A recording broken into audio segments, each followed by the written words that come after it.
Mesdames et messieurs, c'est l'heure de la castagne. Bonjour à tous, bienvenue sur Castagne FM, saison 2. Je suis avec mon acolyte Jérémy. Salut Jérémy. Salut Adrien, salut à tous, bande de petits castagneurs, j'espère que vous allez bien. Castagneur et castagneuse quand même, parce qu'il y a quelques femmes qui nous écoutent. Alors pour moi c'est un peu un terme générique, c'est-à-dire que castagneur c'est un castagneur, tu vois, c'est comme un maire de ville, tu dis pas une mairesse. Ok. Et ben voilà. Ok, d'accord. On est dans le studio Castagne FM. Il y a aussi la chienne. Quand on dit le studio, j'adore quand on dit le studio. Il y a aussi la chienne de Jérémy qui est avec nous aujourd'hui. Oui, mon bébé, elle est là, elle est avec nous. Je voulais pas la laisser seule. Mais surtout, notre invité du jour, c'est Michael Lebou, combattant de MMA et autres. Salut Michael. Salut à tous, bah écoutez, c'est bonjour les castagneurs si j'ai bien compris, donc je vous dis bonjour. Et content d'être avec vous et content de voir ce qu'on va pouvoir se dire aujourd'hui et hâte de développer avec vous. Hey, c'est vrai, Adri, je me demandais là pendant un quart de seconde pourquoi tu disais et autres. Mais c'est vrai, en fait, on peut dire et autres parce que tu t'es essayé aussi au grappling pur. Ouais. C'est vrai que t'es plus connu pour le MMA, on va pas ça. le tourner dans tous les sens. Et tu t'es essayé au grappling pur. Bon, alors je me suis essayé au grappling pur, c'est-à-dire que déjà, je pratique le grappling dans le cadre de la préparation de mes combats et pour aiguiser mes armes lors des combats de MMA. Et ensuite, ça rentrait bien, les combats que j'ai acceptés rentraient bien dans le cadre de mes préparations de combat. C'est-à-dire que j'avais pas de régime à faire pour le grappling puisque c'était un régime qui était dans le cadre de mon combat. Donc du coup, je faisais pas d'efforts pour pouvoir descendre dans cette catégorie de poids. C'était une catégorie qui devenait naturelle. Ouais, mais c'est parce que c'est vrai que c'est un sport. Nous qui le pratiquons, c'est un sport qu'on connaît bien maintenant avec Adri. C'est un sport qui est complètement différent du MMA. Je veux dire, là, on a essayé, donc avec toi, on est venu essayer le MMA. D'ailleurs, Faut pas qu'on reparle de ça, Jérémy. C'est un grand souvenir. J'en fais des cauchemars encore la nuit. Toute l'équipe, en tout cas, a un bon souvenir de... Oui. Je n'en doute pas. Mais Tu te rappelles quand je lui ai tordu le cou à l'autre blaireau, là? il devait être très content qu'on vienne. Mais non, mais ce que je veux dire, c'est que c'est un vrai jeu, le jeu au sol de MMA, avec les coups pour amener l'adversaire à se protéger ou à se déplacer. Et ça a dû te faire... Donc en plus, tu as combattu contre Mehdi Othman, Ouais. un athlète qu'on connaît très bien, puisque c'est un des athlètes qu'on sponsorise. Donc on connaît vraiment bien. Qui a été invité à ce même micro d'ailleurs. Exactement, avec Samuel Petit, donc un de nos athlètes et amis. Et j'étais venu voir le combat. Et j'étais d'ailleurs assez étonné par ta capacité à t'adapter. Et même lui, me l'avait dit, on était hyper étonnés parce que c'est un sport différent. Le grappling MMA et le lutte à livrer, c'est un sport différent. Alors ouais, c'est un sport différent, mais il y a des bases qui restent les mêmes. Et ensuite, en grappling, on a quand même il y a deux types de combattants. Il y a ceux qui vont faire du spectacle, qui vont aller chercher la soumission, qui vont créer du jeu et du coup créer de l'ouverture aussi contre eux. Moi, j'ai fait un combat contre Mehdi où je venais bloquer le jeu, salir un peu gagner du temps, bloquer une position forte. Salir le jeu, quoi. Voilà. Après, moi, c'était mon thème. Je l'ai fait dans le cadre d'une préparation de combat et ce que j'ai fait a très bien marché. Après, le système de points, moi, je connaissais pas trop comment ça fonctionnait. Il y avait un premier round en fait où il n'y avait pas de points. C'était juste à la soumission.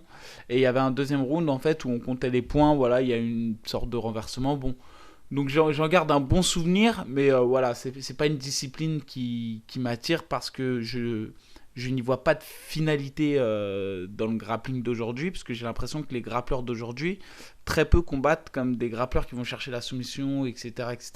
Aujourd'hui, j'ai l'impression que ce que je vois du grappling, ça reste des positions où ils font un peu le jeu qu'on fait en MMA, c'est-à-dire ils viennent bloquer, gratter leurs points et ils bougent plus. Ils viennent gagner, quoi.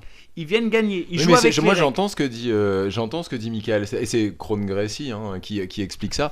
C'est qu'aujourd'hui on est arrivé dans un jiu-jitsu, alors pardon, jiu-jitsu ou luta, Ouais. mais sportif. En fait, on n'est plus dans l'effectif, on n'est plus dans la bagarre, alors qu'à la base c'est quand même un truc de bagarre, c'est quelque chose qui était là pour l'effectif. Et lui, donc Kron Gracie, dit moi en compétition, quand je rentre sur le tapis, c'est pour soumettre. Il ne pense pas, au point, il pense pas à tout ça. Lui, c'est la soumission. Et ça, j'entends, et c'est justement pour ça, je pense qu'il y a même des compétitions qui vont jusqu'à la soumission. Sinon, il n'y a pas de vainqueur désigné. Donc ça, je trouve que Ouais, c'est mais pas mal. c'est surtout des shows, ça. Enfin, c'est plus vraiment des compétitions. Oui. Alors C'est- non, l'EBI est une compétition, hein. Ah, ok, d'accord. Avec des tours, C'est avec des- des machins. Non, C'est des compétitions. Après, je suis d'accord avec toi que c'est pas des fédérations, peut-être. Voilà, c'est ça. C'est un peu des C'est des shows, galas privés. Privés, ouais, c'est Ouais. ça. Mais au-delà de ça, ça retire pas la réputation du gala, quoi. C'est un peu comme l'UFC. Non. L'UFC, c'est pas une fédération en soi. Et- C'est un gala privé. Il y a un truc. Alors, C'est un- oui, je suis d'accord avec toi. Et c'est vrai, c'est des beaux shows parce que les mecs savent faire. Hein, Ouais, les ouais. Américains, ils savent faire. Hein. On parlera justement de l'organisation dans laquelle tu as combattu. C'est vrai qu'ils savent faire. Donc là, c'est dans un théâtre, c'est magnifique. Il y a de la musique, il y a des... Et puis c'est Eddie Bravo, il rentre sur le tapis pendant que les gars combattent. Il y a un truc particulier. Mais ça amène ce truc de la non-soumission. Ça amène à ce qu'il y a au bout de, je crois, 10 ou 15 ou 20 minutes de combat, je sais plus, ce qui est déjà très long. Quand t'es pas un gars qui s'y connaît, quand t'es pas une personne qui s'y connaît, 20 minutes de combat à regarder, c'est un peu rebutant. Donc déjà, c'est quand même pas très attirant pour l'extérieur, je trouve, mais bon, ça à la limite. Et surtout, ça termine par, on est dans une position de force, dans une position d'attaque, et l'autre forcément dans une position de défense. Et là, ça devient celui qui est le plus rapide à sortir ou le plus rapide à soumettre. Ils ont piqué ça à la lutte. Hein. C'est un truc de lutte, ça. Oui, mais ce que je veux dire, c'est que la lutte, ça fait des années que c'est codifié, que c'était carrément dans les trucs universitaires et tout. Le jiu-jitsu brésilien à la lutte, on avait évité ça. Bah oui, mais bon, enfin, je crois que ça arrive face à un mur, quoi. En lutte, quand ils n'arrivent pas à se départager, ils se mettent dans une position difficile et il y a un des deux qui gagne. Après, il faut pas oublier aussi que le jiu-jitsu brésilien et le grappling, ça reste des sports nouveaux. C'est-à-dire qu'à l'époque, on avait affaire, et pourquoi à l'époque c'était plus spectacle, c'est qu'on avait affaire à des gens qui testaient leur niveau et qui testaient le jiu-jitsu de leur salle. Et il y avait une vraie empreinte. C'est-à-dire qu'on avait tel type de jiu-jitsu avec une garde ouverte, les autres c'était plutôt une garde fermée, papillon, autre. Et donc du coup, les soumissions, elles arrivaient plus vite parce que tout le monde n'avait pas forcément connaissance de l'ensemble aujourd'hui des connaissances qu'on peut avoir et de l'accessibilité à la connaissance. Et plus il y a de compétition, plus j'ai l'impression que les gens se mettent à la page, connaissent un peu plus de technique, donc plus de défense, et donc du coup maintenant on arrive dans des jeux qui sont beaucoup plus serrés.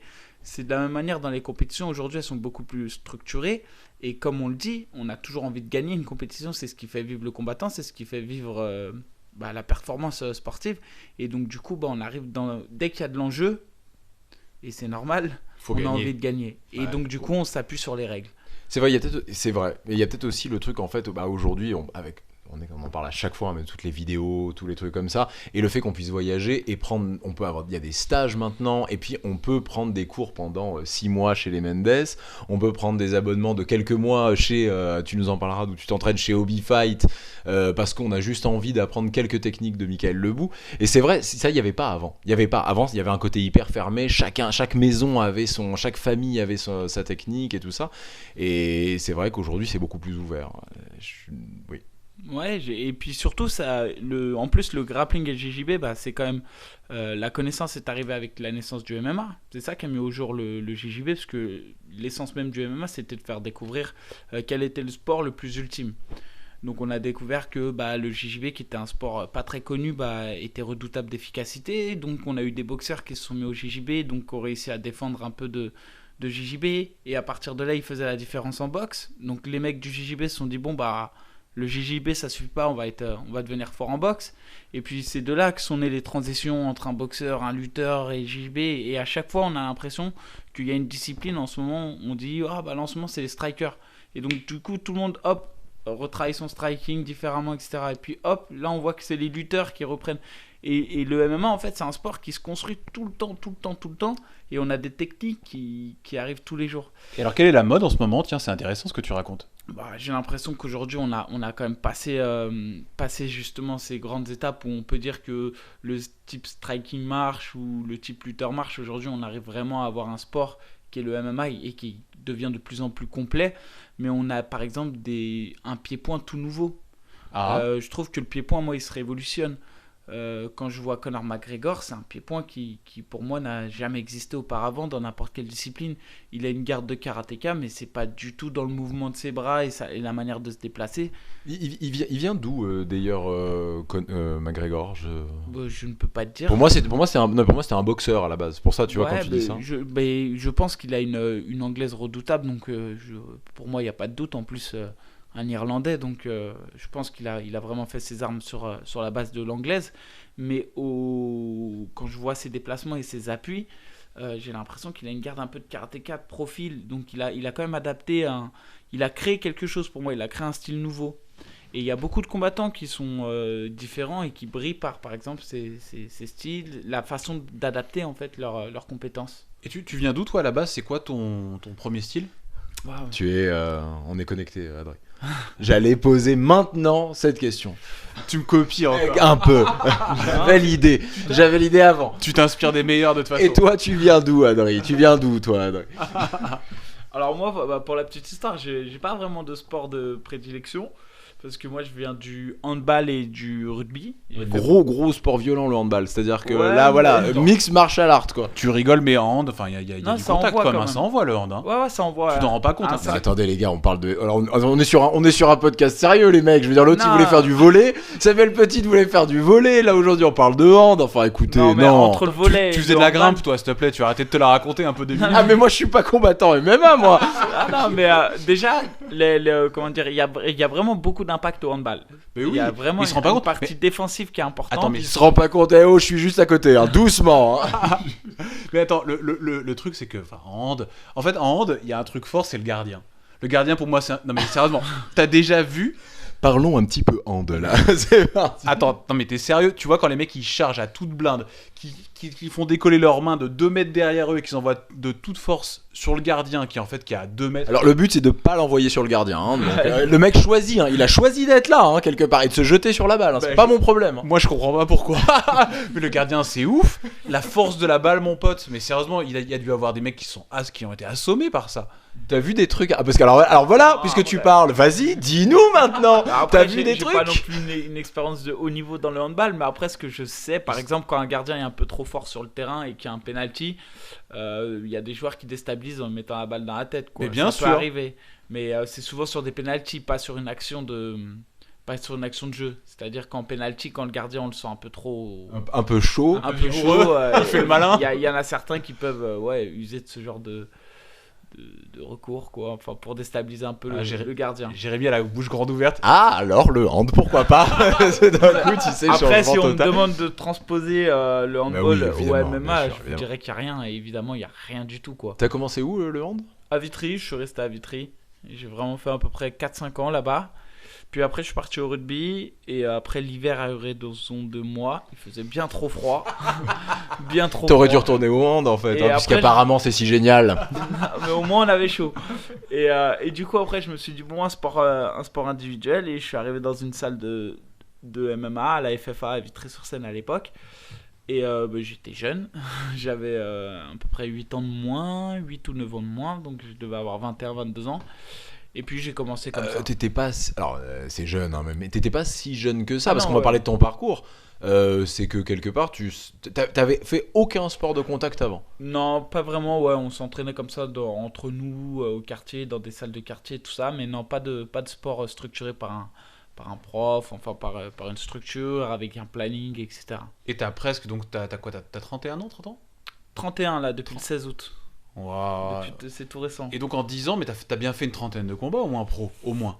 Ça doit être. T'es à Je peu sais près à pas si je 30, suis arrivé à la 30, au 30e ou pas, mais ça doit pas être loin là. Je dois être Attends, mais soit au t'as 30e. commencé combien de temps après avoir Bah, commencé le MMA? À faire des combats pro, excuse-moi. Et ben en fait, je me suis inscrit au mois de septembre.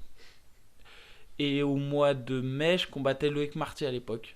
Au 100% fight de Hatch à Carpentier. T'étais chaud quoi. Mais en fait, il devait affronter Karim Gadji, donc c'était un nom aussi dans le pied-point.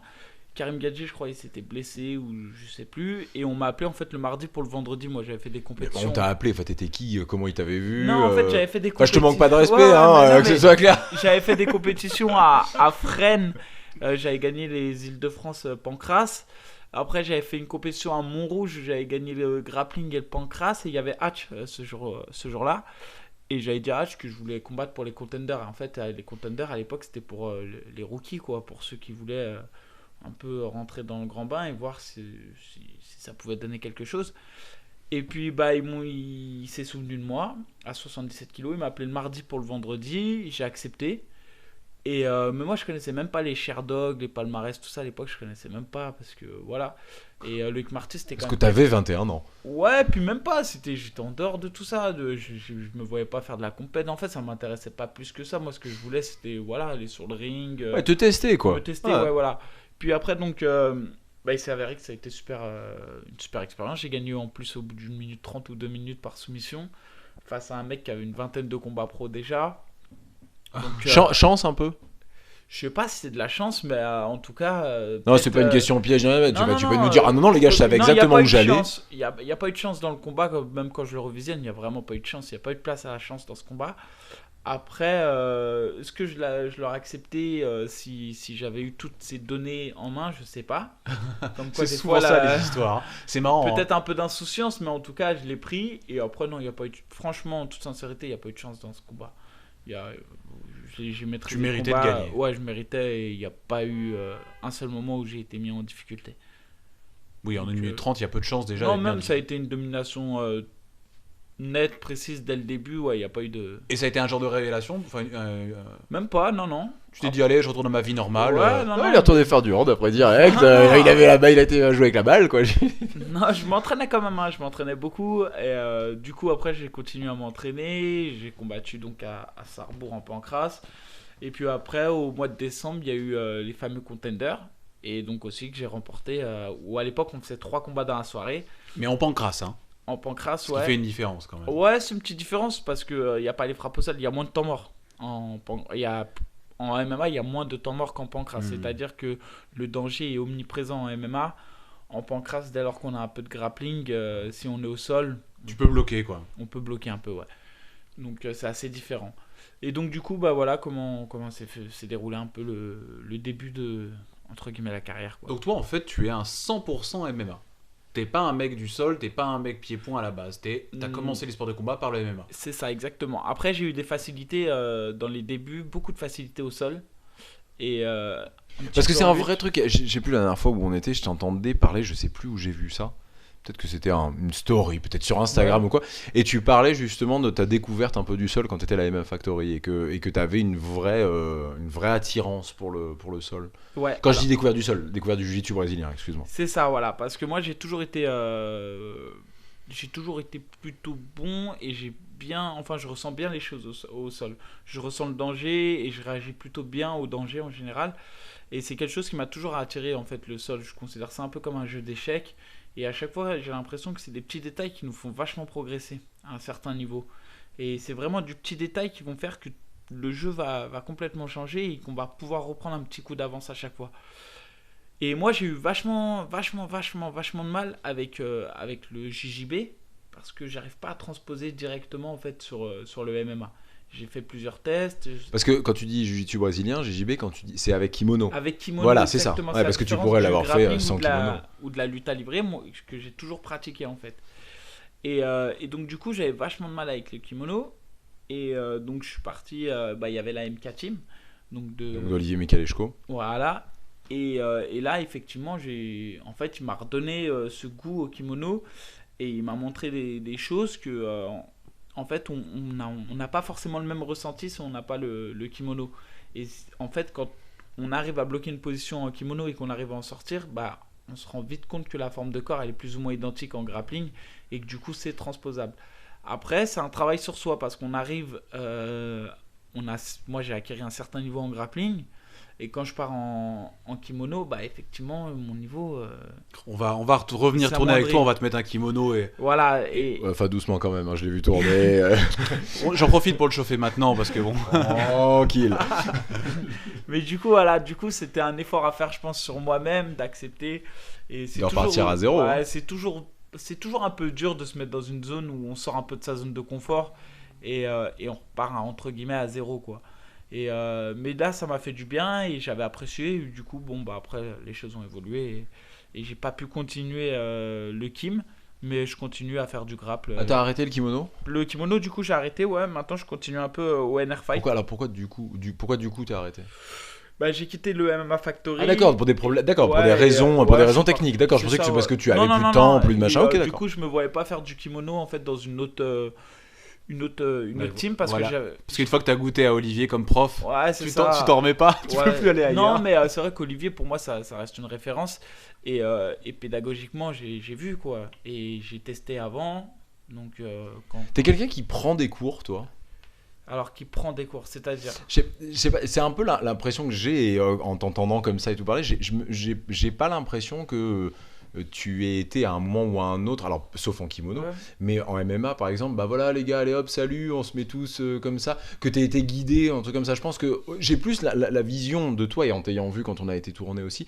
Bah les gars, vous mettez comme ça, machin, tenez vous deux là, travaillez ensemble, bah toi va taper ici. J'ai pas l'impression que t'aies suivi des cours de MMA en fait, c'est ça que je veux dire, que j'ai pris des. J'ai suivi un peu quand même des cours. Si, j'en ai suivi beaucoup, hein, dans les débuts notamment. Après, j'ai l'impression que j'évolue mieux quand je fais du sparring et du drill, mais pas du drill en collectif. Quand je vais driller. C'est un peu la sensation que Ouais, j'ai quand eue, je vais driller avec 2-3 partenaires sur un thème précis, voilà, moi je travaille pour moi ou je travaille pour eux, on va driller, ça me permet soit de revoir quelque chose ou de travailler avec eux autre chose, mais je crois pas trop à la progression technique en grand groupe. J'ai du mal moi à y croire, en MMA hein, je parle. J'ai vraiment du mal à y croire. Après, j'aime bien travailler en petits groupes, et quel que soit le niveau de la personne en face, de travailler la technique, la répétition, de voir comment le mécanisme du corps, comment ça réagit, et d'adapter. Pareil, j'ai du mal à prendre pour argent comptant ce qu'on me dit. Si je ne l'ai pas essayé, il faut que je l'essaye, je regarde, et voilà, je ne prends jamais à 100% ce qu'on me dit. Je vais prendre 80, 90, 99, 100 si c'est excellent.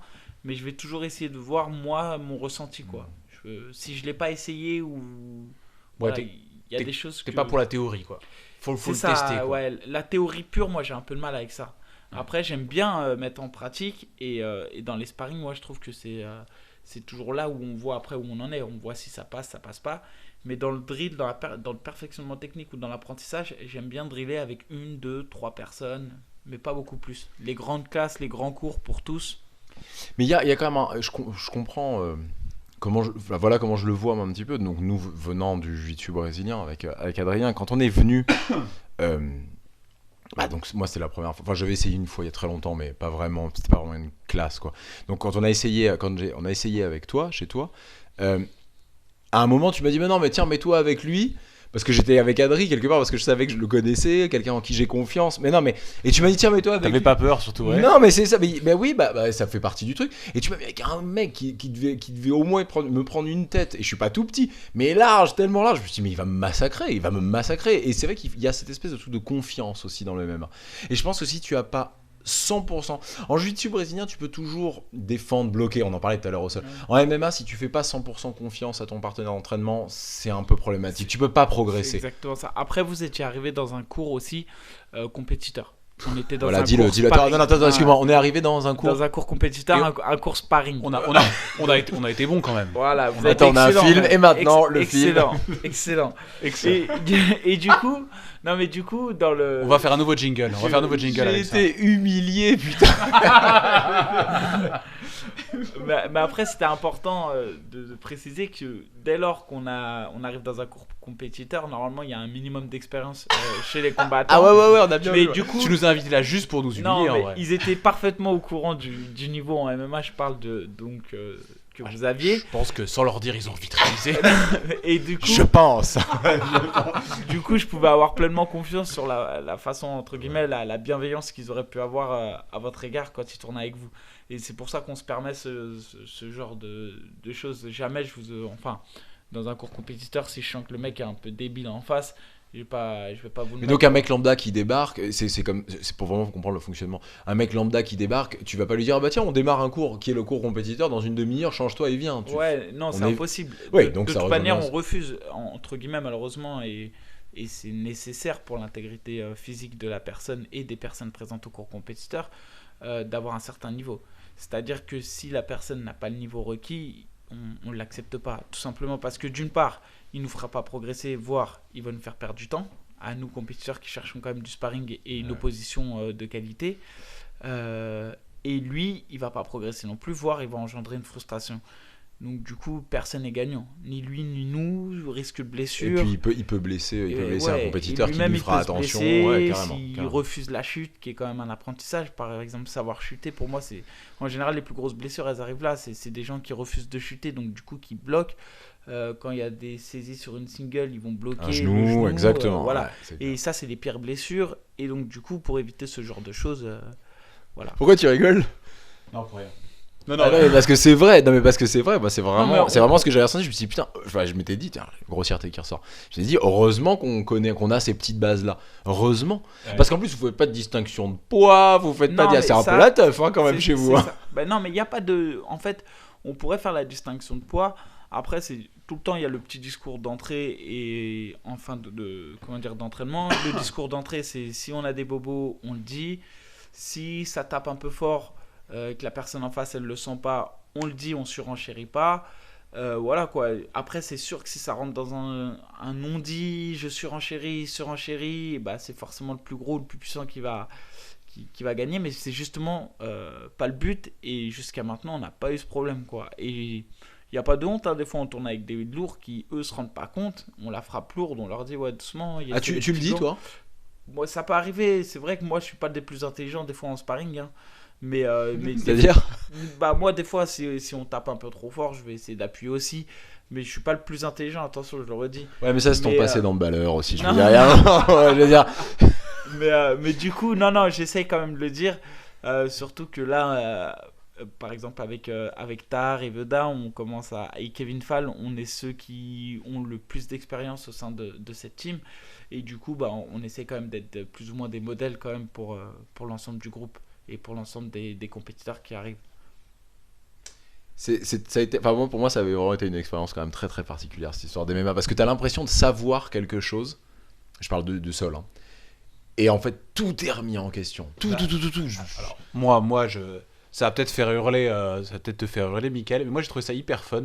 En fait, une fois que tu arrives au sol, donc qui est un peu notre domaine, dans une certaine mesure, en gros, au lieu de se prendre la tête à essayer de faire des soumissions, des beaux passages, des trucs, en gros, quand ça passe pas, tu bourrines, t'envoies des points, et éventuellement, le mec lâche quelque chose, oublie, et en fait, d'un point de vue technique, pour moi, c'était vraiment la détente, quoi. C'est-à-dire que, mais une fois que t'es au sol et que t'es au-dessus, tu vois ce que je veux dire, ce qui est quand même pas simple à obtenir. Hein. Ce qui est même pas sûr, hein, j'ai envie de te dire, parce qu'à un certain niveau, frapper, c'est créer de l'espace.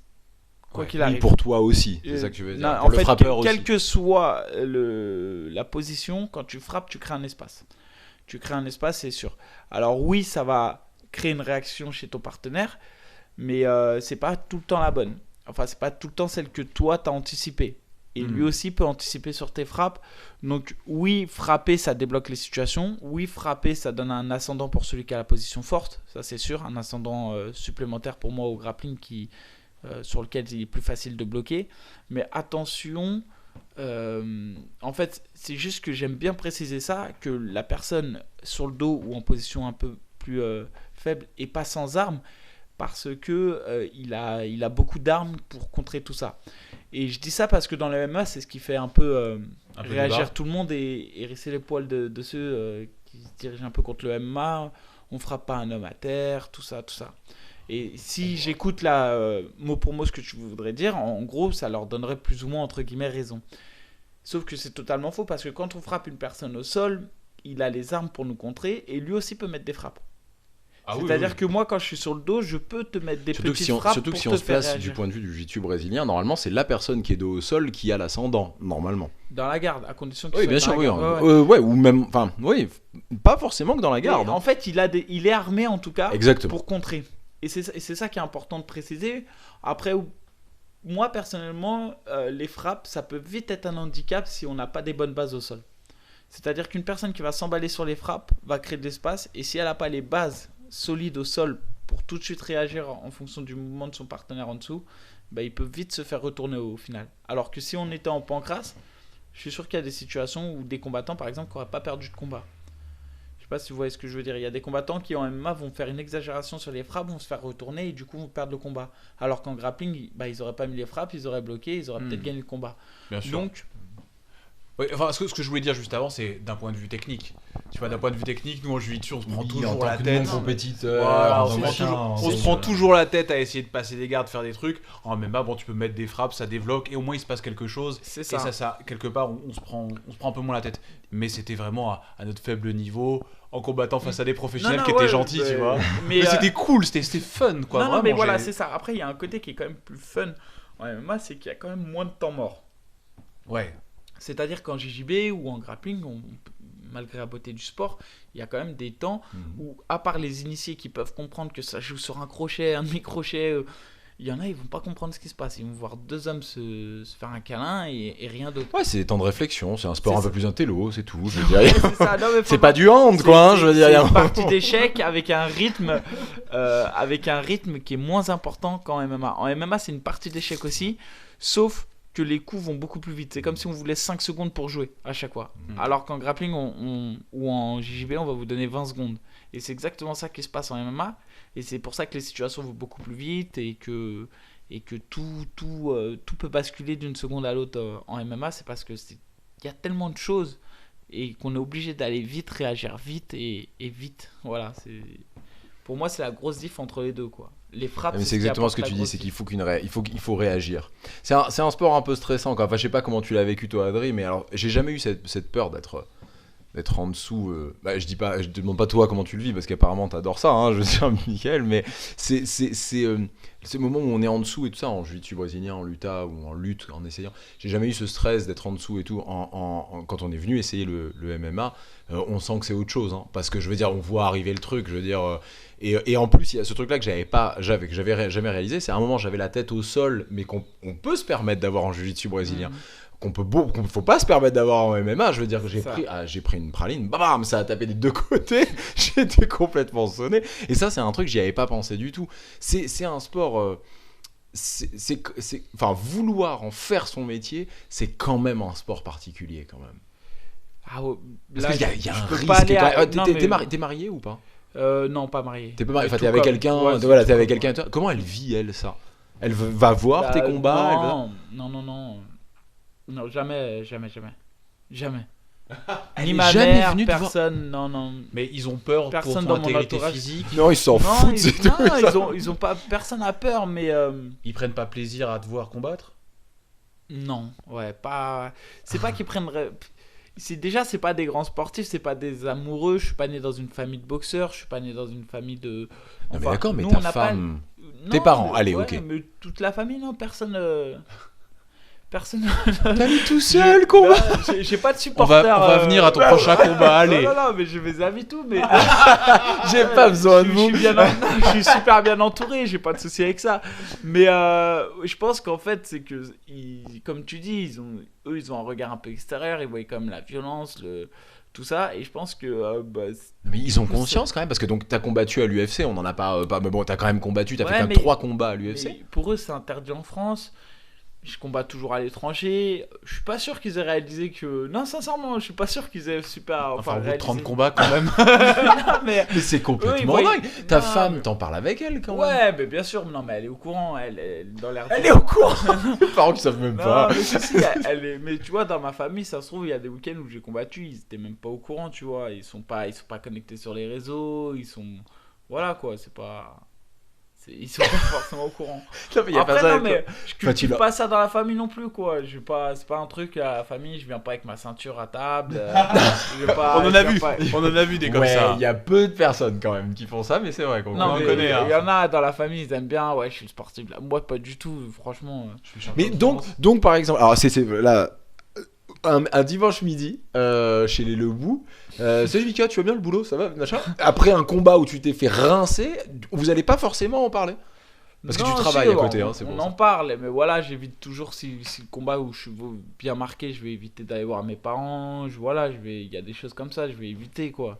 Je vais pas aller me montrer alors que j'ai encore beaucoup de séquelles du combat ou autre. Après, c'est pas arrivé beaucoup, donc j'espère que ça arrivera pas beaucoup, mais non, c'est pas des trucs que je cultive quoi. Ah, c'est rigolo quand même, hein. Bah, c'est volontaire après, je sais pas, c'est ma façon de. Moi, j'ai pas forcément besoin, et puis j'aime bien cloisonner un peu quoi. Ouais, voilà, c'est ça. C'est un peu, on a senti, en tout cas moi comment j'ai ressenti ça, vraiment l'esprit pote quand même. Même on te suit pas mal sur Instagram, ça on sent que vous marrez bien quand même.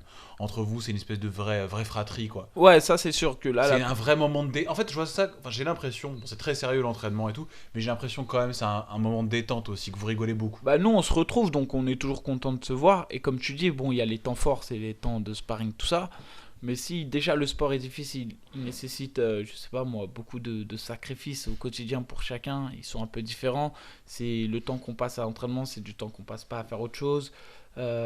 C'est usant physiquement on est fatigué aussi la fatigue qu'on utilise à l'entraînement bah, c'est la fatigue qu'on n'utilise pas pour faire Sa autre chose famille, non plus. pour sa famille, tout simplement. Vraiment voilà alors si en plus de ça on arrive dans une salle où t'es pas à l'aise tu te sens pas bien entouré tu sens pas une bonne ambiance une effervescence une émulation tu sens plutôt tu te sens pas à l'aise à 100% franchement c'est plus possible. Moi c'est une des raisons aussi pourquoi je suis parti chez Hobby Fight et pourquoi chez Hobby Fight je me sens très bien c'est parce que je sais que il y a un vrai esprit de camaraderie et on est tous bien, on regarde tous vers l'avant et on veut tous que tout le monde gagne. Et Ça s'est ressenti, enfin moi je l'ai vraiment ressenti, hein. C'était vraiment cool quoi. Bah, c'est l'idée quoi, l'idée c'est d'avoir ça, comme je dis vraiment, bon quand il y a une échéance et tout, tu peux venir, tu vas voir que l'entraînement ça rigole pas et bon les résultats le prouvent. Mais, Il te pousse vraiment toi quand t'as de grosses échéances. ouais, Parce que c'est vrai comme dit Adrien, c'était... Enfin, je veux dire, je remets pas en cause le niveau, machin, parlons de ça. Enfin, mais on sentait qu'il y avait, ouais, ça déconnait, quoi. Je veux dire, c'était pas stressant comme ambiance, hein, ça vraiment pas. Hein. Non, mais c'est pas le but, hein, justement, t'imagines. Ouais, non, mais je trouve que tu as entièrement raison. Ouais, ça... moi, franchement, c'est ce que je dis, c'est que tu fais 6 rounds de 5 avec une minute de pause entre les 6 de 5. Si tu commences à te mettre une pression supplémentaire et que tu ris pas avec eux ou avec tes amis et tout, même. Tu sais, il y a des gens qui viennent, on est de tout horizon. Au départ, on n'a pas forcément de points communs, tu vois, entre nous, hormis la pratique de ce sport. Il y en a qui vont être plus bavards, d'autres moins bavards, il y en a qui... Tu vois. Et là, la seule manière qu'on a, enfin, sur ce temps-là, c'est de s'entraîner ensemble et donc de pratiquer le MMA. Mais si on n'en profite pas pour se connaître, pour rigoler, pour s'appréhender, pour discuter, tu vois, je vois pas comment on peut le faire en fait. Il faut que tout ce que vous tiriez ensemble vers le haut. C'est ça. Et je positif, pense que tout ça. Nous, on aime bien rire, on aime bien se taquiner, on aime bien se vanner. Ouais, on a vu ça avec Voilà. Yacine. Voilà, c'est ça. Voilà, avec Yacine, par exemple. Ah, sur les vannes, vous y allez. Hein. Ouais, non, Oh mais là voilà. là là. Nous, Je regarde vos stories, franchement, Voilà. mais suivez Mickaël. Pas pour ce qu'il poste, juste pour voir les C'est vrai, conneries. hein. Comme sa famille, vous vous en foutez des combats et tout, mais ça n'arrête pas. C'est-à-dire qu'il ne passe leur temps que à se dire du mal les uns les autres. Bon, gentiment, hein, mais c'est très drôle. Non, Ah, mais, franchement, c'est marrant. le problème, en fait, après, pour revenir à Yacine, le problème, c'est qu'il a eu beaucoup de maladies de peau. Et Yacine Crazy Legs, hein, voilà, donc et c'est c'est ça pour ça qui... que je lui ai donné d'ailleurs 2 savons Clean Hugs. Parce que tout le temps, il attrapait des champignons, des staphylos, Donc ouais, c'est Yacine Bellage. Le mec, il donne son nom et tout. Donc lui, vraiment... Il est sale. Bah, il est pas sale, mais il a eu beaucoup de maladies de peau. Donc du coup, je lui ai donné 2 savons Clean Hugs. Ça va un peu mieux maintenant. Mais c'est pour ça que souvent je le taquine. C'est parce que vraiment, c'est quelqu'un qui est pas porté forcément sur l'hygiène, quoi.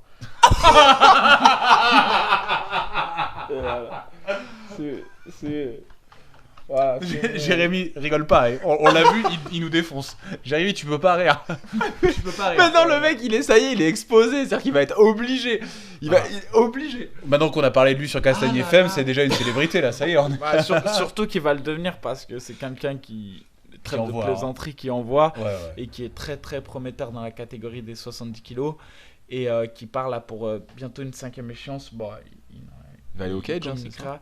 Je sais pas exactement où. Ce qui est sûr, c'est qu'il fera une ceinture cette année. Enfin, il y a des belles choses pour lui qui arrivent et c'est un combattant à suivre. Vraiment, c'est un combattant. Il a un peu le style, je lui avais dit, il a un peu le style de Conor McGregor. Ouais. Après, il y a... À un moment, je les regarde, je me dis, putain, c'est incroyable. Il a les mêmes déplacements. Ouais, Parce qu'il vient du taekwondo. Lui, il vient du taekwondo, donc tu vois, comme quoi c'est. Et il a une grosse carrière en taekwondo. Ça a été un champion du monde junior, le seul ou le premier champion du monde junior de France en taekwondo. Donc, Ah ouais. il a quand même marqué Quel l'histoire. âge il a entre guillemets. Je crois qu'il a 26 ou 27. Ok. Donc Yacine aussi, c'est quelqu'un, imaginez, qui avait un niveau excellent dans son domaine. Et qui est reparti à zéro. Ouais, dans le MMA. Ouais. Ah, et comme toi, à 21 ans. Ouais, mais lui, c'est encore pire, c'est parce qu'il a connu l'excellence avant. Et je pense que c'est encore plus dur quand t'as connu l'excellence de te remettre dans le dur. Tu vois, vraiment, c'est ce que je pense. Hein. Quand t'as connu moi j'ai jamais connu l'excellence dans le handball ou le rugby, ça a été un kiff. Et en fait, parce que j'ai été bon, je vais continuer. Là, c'est différent. Lui, il a été excellent et il s'est dit, ouais, le MMA, c'est l'avenir. Enfin, c'est mon avenir, je le vois comme ça. Et là, il a tout repris à zéro, toutes les bases et tout. Et c'est bon, bah voilà, je trouve que c'est honorable. Et il fait du bon boulot et aujourd'hui, ça paye. Et c'est vrai que je trouve qu'il a un petit côté à McGregor. Ah ouais, dans dans ses son- déplacements. Il lui ressemble pas du tout, hein, physiquement, je tiens à vous le dire. Ah, c'est vrai, pas du tout, du tout. Pas du tout, du tout. Et puis en plus, on vient d'apprendre que c'est un crasseux, donc en plus, apparemment. C'est vrai qu'il a des petites difficultés. Il faut qu'il soigne ça. Bon, on est d'accord que c'est de l'humour, hein, on est d'accord que ça n'est pas vrai tout Non, ça. Hein. pas de l'humour. Je Allez, vais laisser le on doute a- planer quand même.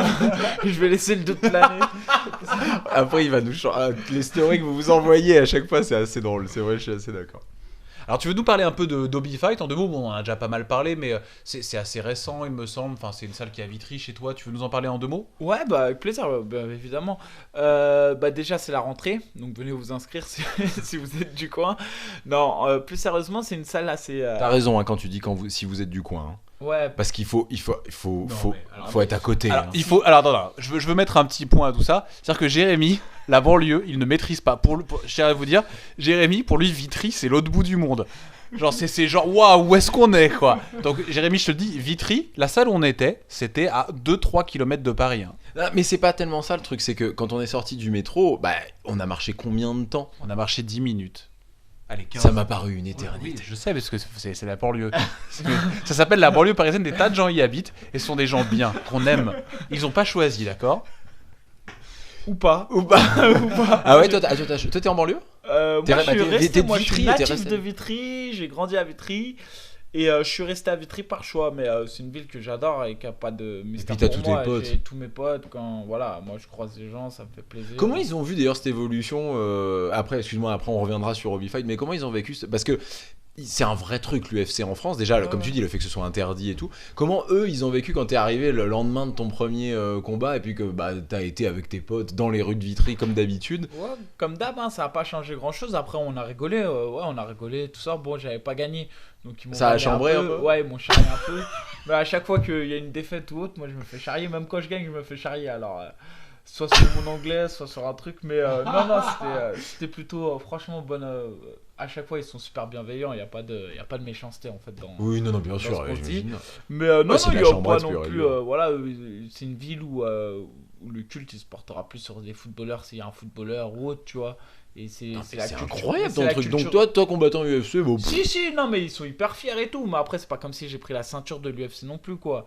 Après, ils sont contents, je pense que si. Non, mais c'est toujours un truc, tu vois. Ça leur- Michael, c'est un ronin, c'est un samouraï tout seul. Il a pas de famille, pas les mecs qui le soutiennent. Il n'y a pas ses potes de sa Si, ville.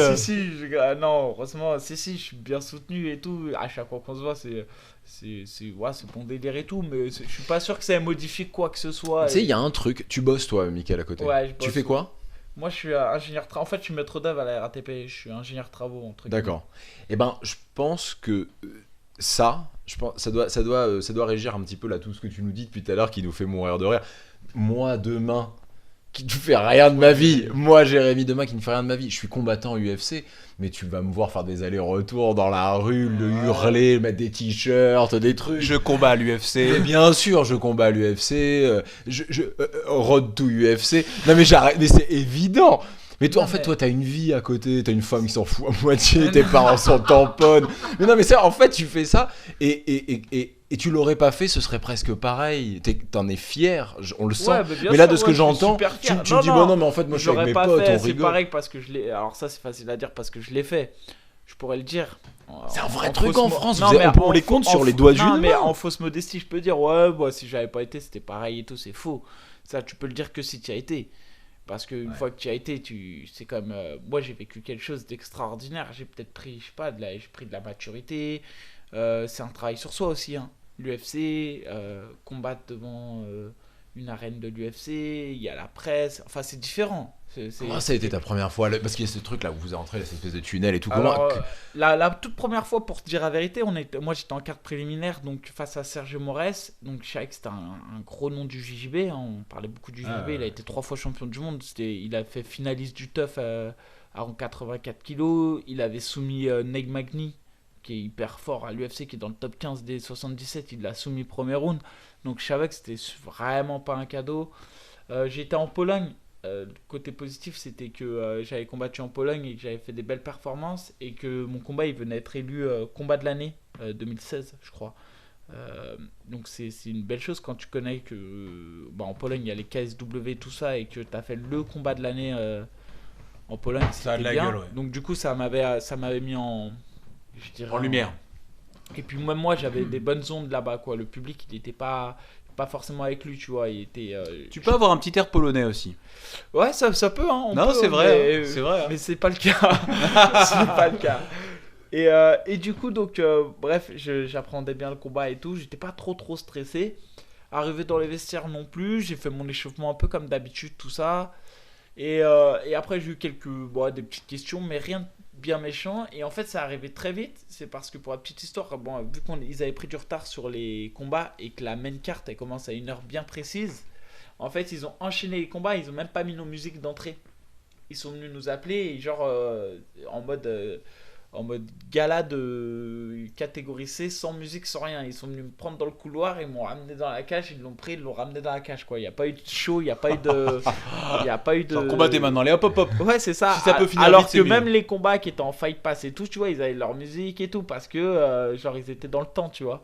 Puis le combat, il a commencé assez rapidement. Après, il y avait Bruce Buffer quand même qui annonce ton nom, c'est quelque chose, quoi.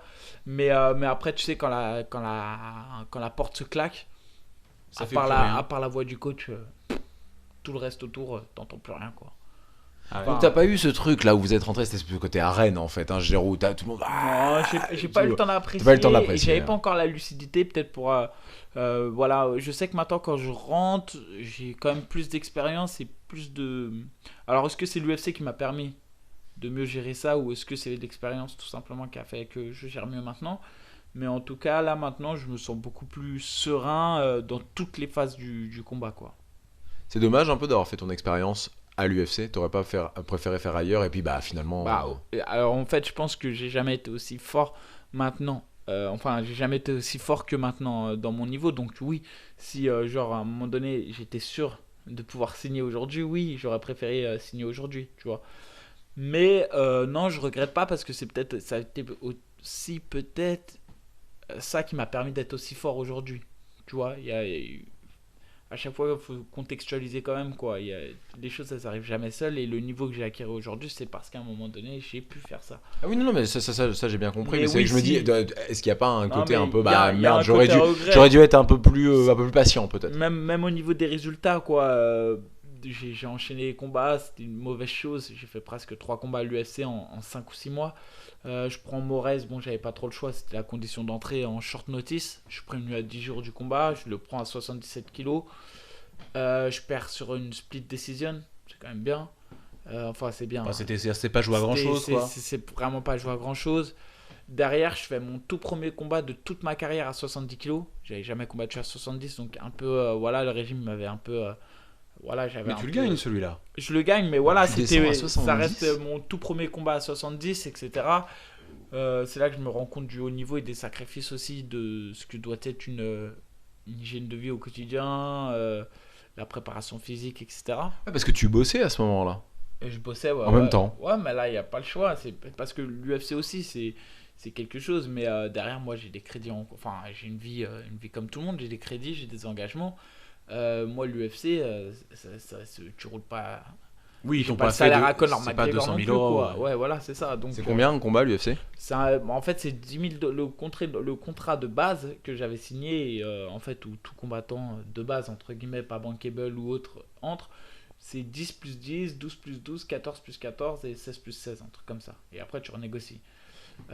10, c'est le 10 000 $ le salaire de base, plus 10 000 si tu gagnes. Voilà. Après, une fois que tu as gagné le premier, tu passes à 12 plus 12, si tu gagnes le deuxième, etc., etc. Et plus, il y avait 2500 $, je crois, de Reebok. Parce D'accord. que, en fait, Deux. Reebok sponsorise l'UFC et donne 2500 $ pour ceux qui ont entre 0 et 6 combats ou 0 et 8 combats. Mais le voyage était payé jusqu'à Ah ouais, là-bas, non, mais ça, c'est toujours comme l'hôtel. ça. Ok, cool. Ça, dans... T'es défrayé quand même. Ouais, défrayé, même pour la Fight Week, en fait, quand tu arrives là-bas, ils te donnent une enveloppe où il y a à peu près 800 €. du mardi au samedi, en gros, c'est ton argent de poche, quoi. Ok, d'accord. Donc, non, sur ça, bah, C'est bonne ambiance un peu dans les coulisses, on va Ouais, dire, dans les vraiment, coulisses de ouais. l'UFC. Ah ouais, vraiment, ouais, même entre les vraiment bonne combattants et ambiance. tout ça. Ah non, entre les combattants. Ah bah, non, là, non, là. Non, Non, mais pas ton adversaire, entre les combattants. combattants, Oui, c'est les une bonne combattants. ambiance. Franchement, ça reste une bonne ambiance. Après, c'est pas non plus la famille, quoi. Faut pas exagérer non plus. Mais le staff de l'UFC, quand même, fait un travail remarquable. Franchement, ils font tout ce qui est en leur moyen pour le mettre dans les conditions optimum. Eux, bon, ils doivent avoir les grosses têtes de l'UFC. Ils ont des plans pour certains combattants, bankable, pas bankable. Mais le staff, les fourmis qui travaillent au quotidien sur le staff, eux, ce qu'ils veulent, c'est que les combattants ils soient à l'optimum le jour J. Et voilà, quoi. Franchement, ils y arrivent bien. Et... Hyper pro. Qu'est-ce que c'est pour ouais. toi alors le fait qu'ils arrivent bien à amener le combattant Bah, à son niveau optimum le jour J? t'as un planning, le planning il est respecté à la lettre près. T'as un chauffeur qui vient te chercher 10 minutes avant ton truc. T'as un petit coup de fil, quand tu les croises, ils te demandent si tu vas bien. T'as besoin de tout, t'as besoin de rien, tout va bien. Enfin, ils sont petits soins, quoi. Ils sont vraiment, dès que tu les croises, grand sourire, ça va, je suis content de te voir. Franchement, même si tu vois, même si c'est pas vrai ou pas, je sais pas, mais il y a un côté humain qui est là, il y a un côté chaleureux, il y a un côté un peu C'est une vraie entreprise. Hein. Bah ouais. C'est une entreprise. Et quand tu compares ça, parce que t'as fait, je sais pas moi, je fais 30 combats, t'as au moins fait 10 orgas, au moins. Ouais, un peu C'est de près. loin meilleur, parce que là par exemple tu Ouais, combats au de loin, non, M1, de la loin. M1 ça n'a rien Non, à mais voir. Rien, même pas comparable. Même Ah ouais, pas à ce point-là. Même pas comparable. J'ai pu même accompagner d'autres combattants sur des grosses organisations.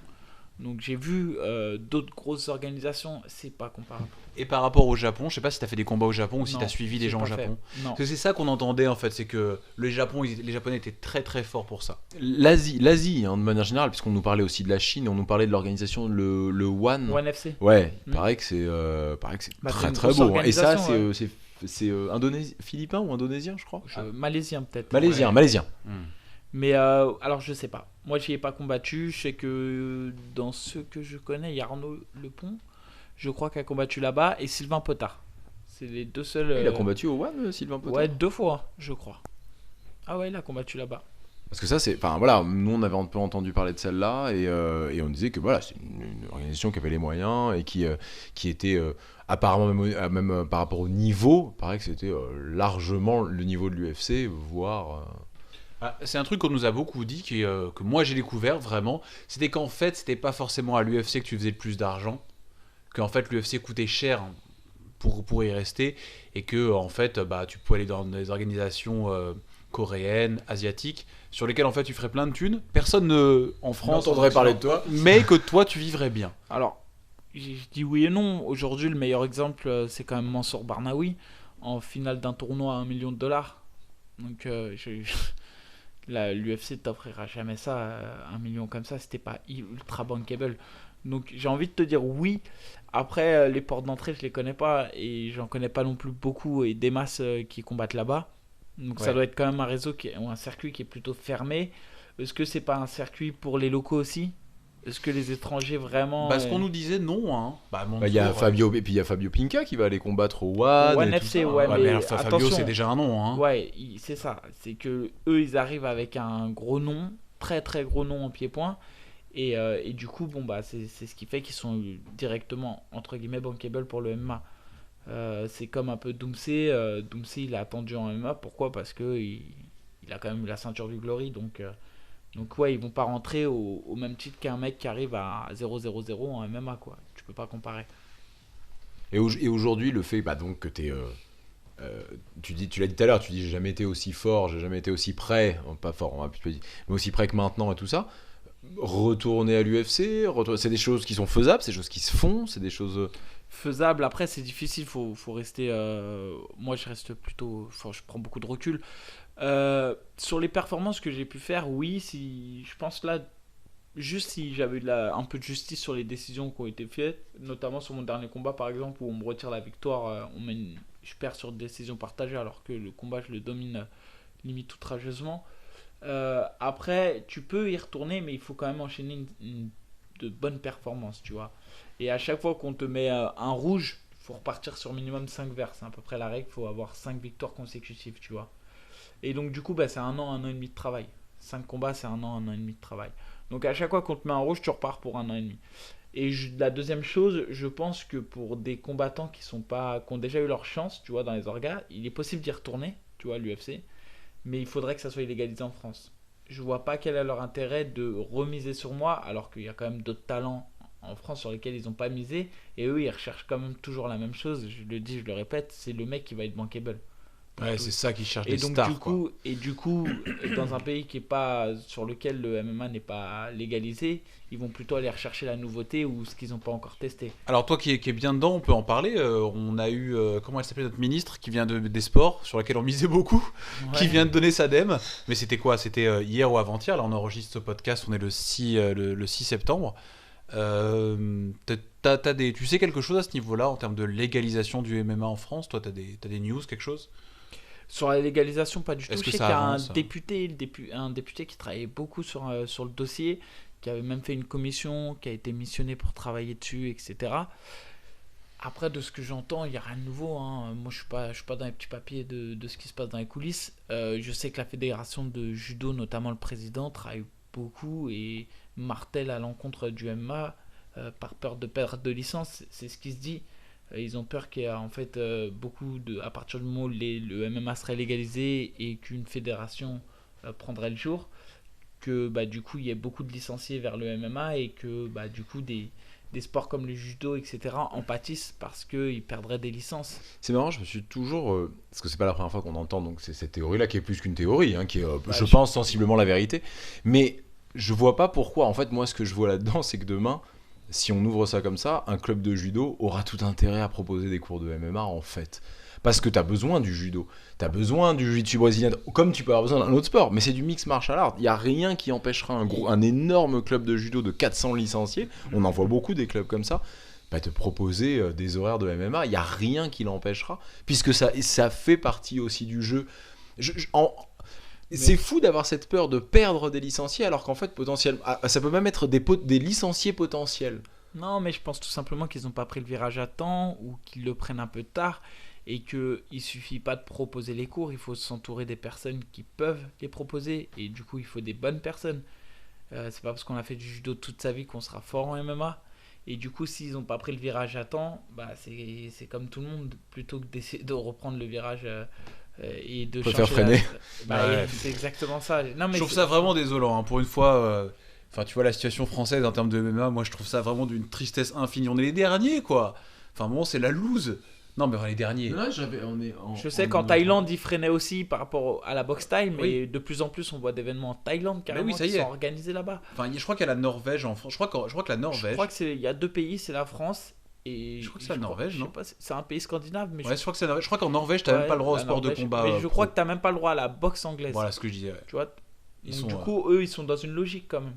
Oui, c'est ce que j'allais dire. Au moins, eux, ils sont cohérents. Ah, ils sont sur une certaine logique où ils partent du principe où la boxe, ça crée des conclusions à long terme et que il y a beaucoup de pathologies. Raison, hein. Et ils ont entièrement raison. Exactement. Mais ce que je veux dire, c'est que dans des sports où tu autorises le rugby et où tu t'aperçois que les gars, quand ils sont à la retraite, ils ont des grosses pathologies, etc.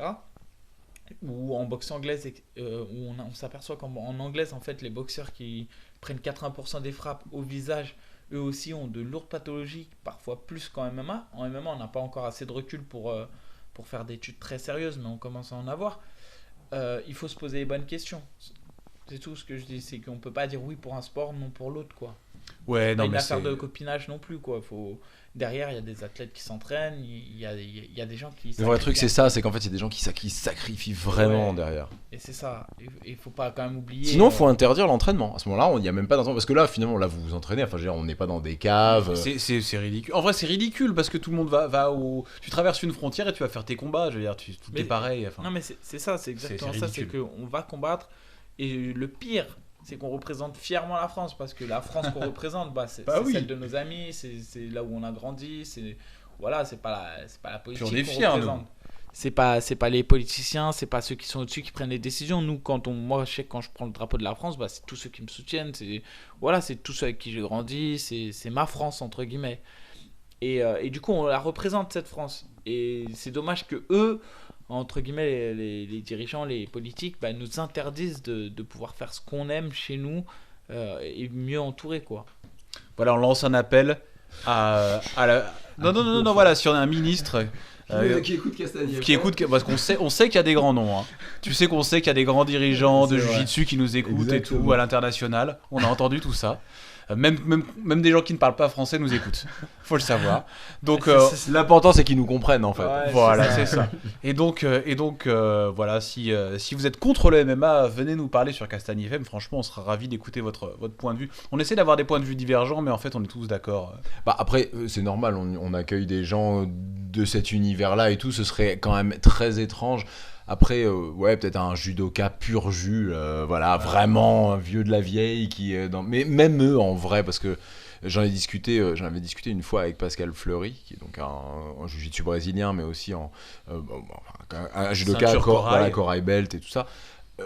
Et qui me disait la même chose, c'est qu'en fait c'était sûrement la volonté d'une dizaine de personnes de pas vouloir faire bouger les Ouais. choses, mais que au Mais niveau si du les judo- 10 personnes ont le pouvoir et les leviers d'action, bah tu peux pas faire grand chose non plus quoi. C'est ça. Exactement. Et- Bon, on va sauter le sujet Hobby Fight. Je crois qu'on n'y arrivera pas.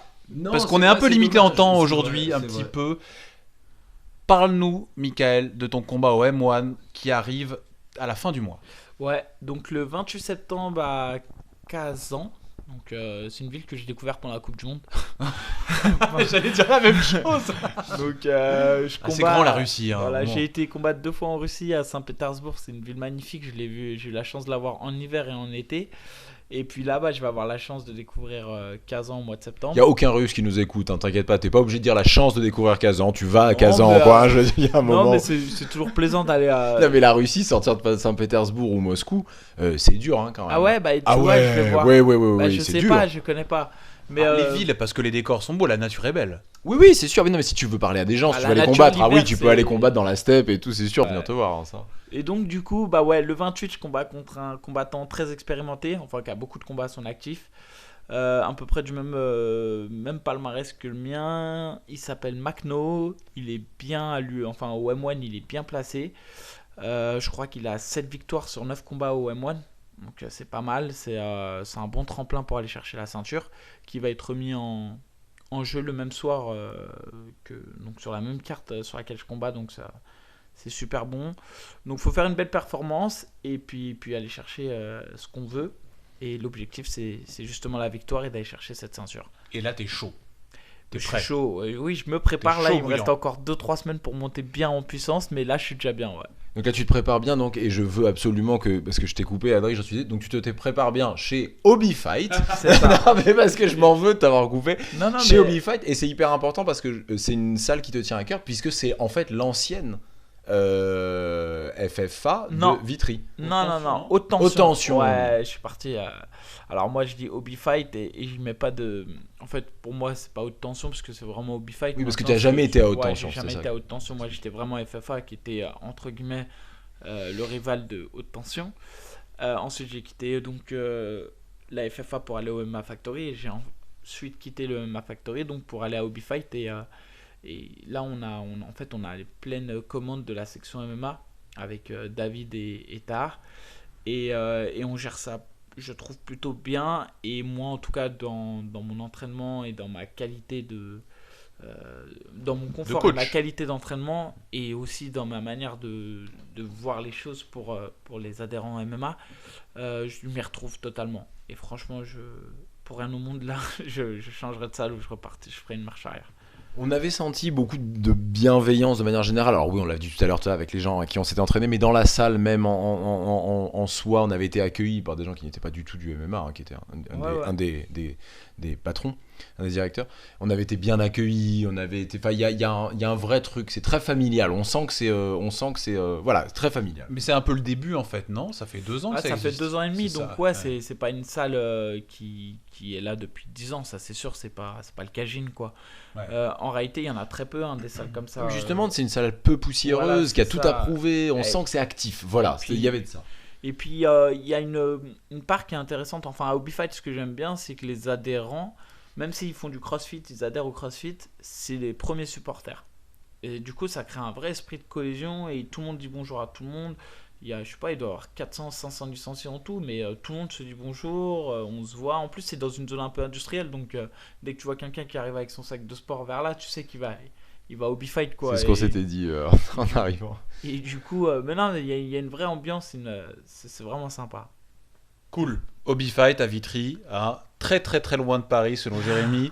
Allez-y, vous allez kiffer. Écoute, si vraiment Michael me dit, écoute, on veut que tu viennes t'entraîner chez Hobby Fight, je viendrai chez Hobby Fight, tu vois, mais là pour l'instant, Il se rappelle de toi comme le punching ball humain barbu. Non, vous êtes les bienvenus, vous venez quand vous voulez. Hein. Vous venez quand vous voulez. Ouais, quand on veut. Quand on veut, quand vous pouvez aussi. Non, mais parce que c'était ça en fait, on s'était retrouvés et là c'était un peu ma faute. C'est vrai que je t'avais un peu entré dans un traquenard à Paris. C'est vrai qu'en fait, c'est vrai parce que c'était moi. Prévenu Mais que oui, c'était et tu pour m'avais dit. compétiteur. Mais moi je te dis, vas-y, on s'en fout. Et Et c'est Jérémy Adrien m'a qui plaqué. qui dit, mais attends, mais t'es sérieux là? On va pas aller là-bas quoi. Non. C'est une fois sur place que j'ai appris, mais c'est le cours pro aujourd'hui. J'ai fait des. Tu sais, je suis arrivé, j'ai fait genre. Ils sont balèzes quand même, les mecs qui s'entraînent. Il y avait un gars, comment il s'appelle le type qui s'entraînait avant nous? Un mec, il devait faire 2 mètres, il était énorme. Il mettait des coups de pied, ça faisait trembler la T'as salle. raison, mais c'était en taille, je crois. Ouais, c'était de c'est la en taille. boxe taille parce que juste avant nous, Oh, en le fait, type. le créneau du lundi, on a les cours de boxe taille avec Krima Mitesh, donc très Ouais, grand ouais. combattant de boxe taille très Ouais, connu. ouais. Et du coup, bah, c'était quelqu'un de la boxe taille. Et pour l'info, je crois que la personne dont tu parles, elle est videur en boîte de nuit ou physio, je sais plus, mais je connais Ouais, plus il son peut nom. vider du monde lui. Hein. Voilà, Tranquille, il peut vider hein. tranquille. Ouais. Donc il a le physique taillé pour ça. Et non, mais après, en plus, je crois que en boxe taille, tu sais, ils sont encore pires que nous en MMA, où des fois ils mettent un géant avec un petit et ils font le sparring ensemble, puisqu'il n'y a pas cette notion de lutte, etc. Et du coup, ça donne des échanges assez marrants à voir. C'est pas mal. Son école en boxe taille, c'est. Ouais, mais pareil, on sentait que tout le monde rigolait, il y avait un vrai truc. Non, il y a une vraie bonne ambiance là-bas, et puis c'est une salle toute neuve, toute récente. Et ce qui est bien, c'est qu'on l'a vraiment on construit l'histoire quoi de la team. Et moi, c'est ce que je trouve vraiment intéressant, c'est qu'on marque un peu cette histoire et que nous, on est arrivé avec la création en plus du MMA il y a 1 an. Parce que le MMA, lui, ça fait que 1 an qu'il est là-bas. Parce que les résultats sont super bons en plus pour votre équipe de MMA, non? Bah, super bon. Moi, j'ai Ils sont l'impression. pas- Après, c'est enfin, le boss hein, de We Fight qui non, m'a dit non, ça. Non, donc, non, ils sont super bons dans l'ensemble. Michael, c'est un mec qui a les pieds sur terre, c'est fou, hein. Tu sais, Non, mais- toi, ouais, enfin tranquille, déjà Non, tout mais va on n'a bien, pas tout gagné. c'est fou quoi. On a perdu certains combats. Non, mais bien sûr. Il y a eu des échecs, hein, ça arrive. Et c'est Mais comme vous ça. avez 1 an. Mais enfin. non, mais dans l'ensemble, on est plus qu'à 75% de victoire. Donc oui, on est hyper satisfait. Un truc très difficile aussi, c'est qu'il y a eu 3 combattants qui ont fait leur premier combat. Ça, c'est difficile de trouver les premiers combats parce qu'une fois qu'on a le palmarès, c'est facile de combattre, mais avant ça, c'est difficile. Et du coup, c'est des petits objectifs, mais qui sont des grandes choses parce que ça permet que la salle soit reconnue. Et voilà, quoi. Même pour travailler avec les orgas, ensuite, c'est bien. Vous avez des femmes? Il y a des femmes qui Très s'entraînent peu. chez vous? Très Bah peu. oui, mais parce Non, que. non, non. Bah ouais. Le Oui. MMA, J'avais pas compris ta question au début, c'est pour ça que j'ai eu peur. Ah, est-ce que Non, vous mais avez des femmes de manière générale? c'est- Non, est-ce que c'est des vrai. femmes s'entraînent? je vais pas, très peu. Et après, je pense que c'est le MMA qui fait que ça crée une distance. Ah, c'est Et dur qu'on quand a même. peu de hein. femmes qui viennent. C'est surtout parce qu'il y a beaucoup de phases de corps à corps. Et parfois, il y a un peu de pudeur entre les combattants. Ouais, mais c'est pareil dans le JJB, hein, c'était vraiment pour ça ma Ouais, question. Hein, c'était vraiment Mais ça. dans C'est un vrai dans sujet le en ce JJB, moment. quand on y vient, on le sait. En MMA, ils peuvent être surpris au départ parce qu'ils ont l'impression que c'est un sport qui est debout, qu'ils connaissent pas forcément. Mais il y a beaucoup de choses qui est au contact, la lutte, etc. Alors qu'en JJB, quand on y va, on sait que ça va être un sport. Et tu serais de pour toi contact. ouvrir une section chez Hobby Fight, hein, Bah, féminine et je tout. Après, pense il y a que- peut-être pas l'intérêt, mais. Si, je pense que de toute manière, pour que ça prenne chez les femmes, il faut faire une section féminine. Parce que c'est toujours aussi un peu pour préserver aussi l'intégrité. C'est-à-dire que l'intégrité du loisir qui va venir, c'est la gestion aussi de ce qu'il va être capable de faire en entraînement. Quelqu'un qui est amateur, il n'a pas forcément pleine conscience ni de sa force et ni de ce qu'il peut faire à autrui. Et quand tu mets 2 amateurs ensemble, un qui est plus ou moins costaud ou un peu foufou ou un peu fougueux ou un peu brutal dans sa gestuelle et qui va tourner avec une femme, il peut la blesser quoi. Ou la dégoûter tout simplement. Ou la dégoûter, Plus tout jamais simplement, revenir. ouais, Quoi. c'est ça. Et donc du coup, c'est pas tant pour séparer, mais je pense que c'est important de mettre des gens qui ont le même rapport de force et voilà. Et les femmes, je pense qu'elles ont quand même une autre appréhension et elles appréhendent différemment le sport de combat quand même de manière générale. Je suis d'accord. Ouais, carrément. Elles vont carrément. peut-être chercher Il plus vous la faut- défense énergétique et la confiance en soi. Ouais, exactement, c'est ça Tu vois, le. il y en a ouais. qui viennent vraiment Retour au rechercher un peu bien-être. ça. Ouais, c'est je ça. vois ce que tu veux dire. Il vous faut une entraîneuse femme quand même, c'est ça le truc, pour faire un cours 100% féminin. Ça, je pense pas. C'est dur, ah ouais? Bah ouais, parce que je trouve que les femmes entre elles se jugent beaucoup plus difficilement qu'elles jugeraient un entraîneur Ah, c'est intéressant ce que tu dis là. Parce que c'est vrai ce que tu dis, Adrien, ce serait la logique. Bah après, on va arrêter parce qu'en plus, Ouais. on est pris par le Et, temps. Mais ce serait la logique de se dire, bah si on fait venir une femme, ce sera plus simple pour avoir des femmes qui vont venir s'entraîner. Mais t'as raison, c'est vrai qu'il peut y avoir cette Je suis pas sûr, vision. des fois, quand tu sais, les femmes entre elles, après, c'est peut-être un peu Attention, misogyne, attention, tu vas sur un terrain glissant. Ouais, là, je suis sur un terrain Attention. glissant, mais non, mais des fois, c'est bien justement d'avoir une personne sur laquelle on peut pas critiquer autre que ses compétences, ses performances. Ah, c'est intéressant, ça, très intéressant. Ouais, je suis désolé, tu dis ça va sur un terrain glissant. En fait, je trouve au contraire pas ça glissant du tout, même assez stable et assez malin comme vision du truc. Écoute, vas-y, je suis un idiot. Je t'ai critiqué sur Vitry, je comprends, tu me renvoies ça dans la gueule. Je comprends. C'est normal. Mais non, pas du tout. C'est vrai que je trouve que cette réflexion est très intéressante. Non, mais ça y est, on arrête le podcast. Je suis vexé. Allez, hop, on on arrête. arrête. Bon, en tout cas, merci à tous de nous avoir écoutés. J'espère que vous avez été au bout du podcast. Ça a Et été trop intéressant. professionnel. Non, bah vas-y, bah écoute, je vais dire vas-y, ferme la porte et on s'en va. Non, non, Allez, bah justement, salut, t'éteins la lumière, Mika. Hein, J'allais merci. j'allais vous laisser finir et vous donner la parole pour le mot de la fin. Mais moi, en tout cas, c'était un plaisir et à très bientôt. Et je vous invite à suivre mon combat. On arrête là. Le mot de la fin était bon. bah C'est oui. Mickaël qui sait, c'est un professionnel. Merci à tous nos petits castagneurs et on se dit à dans 15 jours. Merci beaucoup, merci Adrien, merci beaucoup, Mika. À vite. Ciao. Salut. Ciao, ciao.